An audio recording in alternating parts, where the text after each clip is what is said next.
সেই পুলিশেরও কাজ আমি আপনাদের সামনে আনছি। এটা হলো রাজারবাগ একটা মাঠ। এই মাঠের মধ্যে রক্তের ছোঁয়া, সবুজ গাছে রক্তের ছোঁয়া। আমি ৭১ থেকে এই মানচিত্রটা কপালে পাচ্ছি। আজ আমরা পুলিশের কাছে অনেক আশাবাদী। পুলিশের কাছে আমরা দাবি করব, এই ৫৩ বছর সংবিধান ছাড়া হাইকোর্ট চলছে, এতগুলি সরকার চলছে। বঙ্গবন্ধুকে সপরিবারে হত্যা করার কারণ উনি সংবিধান আনতে চান নাই। কেন? সংবিধান আনতে গেলে কইতে আনবো মাইরা লাগছে ৭১ সালে।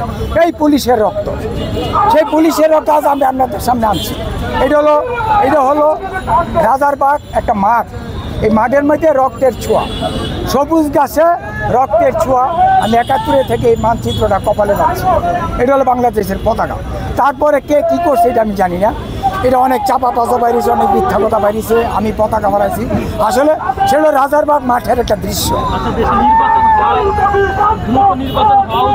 দ্রুত নির্বাচন হলে কি মানে ওই যে চাঁদাবাজি, ডাকাতি, ছিনতাই, এটাতে আমরা রক্ষা পাই। আর দ্রুত গতিতে পুলিশকে অর্ডার দেওয়া হয়েছে। কোন থানার মধ্যে গণতন্ত্রের আইন ব্রিটিশের আইকা গেছে, একমাত্র জানতো আইয়ুব খান।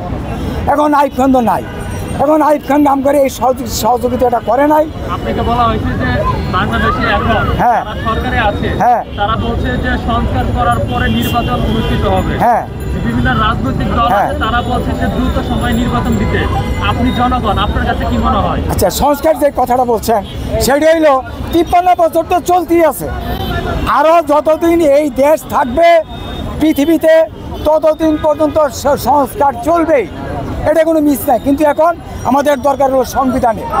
এখন যদি পুলিশ আমাদেরকে সংবিধানটা হাতে তুলে দেয় যে এই সংবিধানে দেশ চলবে, তাহলে কানা, ল্যাংরা, বেঙ্গুরা সবাই দেশ চালাইতে হবে। দেশের ল্যাংরা প্রেসিডেন্ট থাকবো, ১০০ কানা প্রেসিডেন্ট পাওয়া যাইব, বুবা প্রেসিডেন্ট পাওয়া যাব।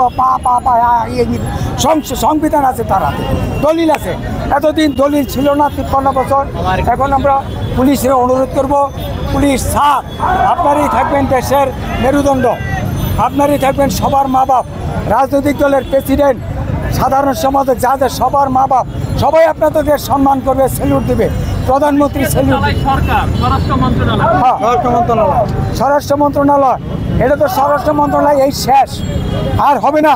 স্বরাষ্ট্রমন্ত্রী, মন্ত্রী, ভূমিমন্ত্রী আর কুড়ের দালাল আইনমন্ত্রী, এই ৩টা মন্ত্রী সংসদের থেকে চেয়ার একেবারে নট আউট। এটা হবে না। এটার মধ্যে 3টা পুলিশ অফিসার বসবেন, 3 জন পুলিশ অফিসার। আল্লাহ হাফেজ, আপনারা পরে আবার দেখা।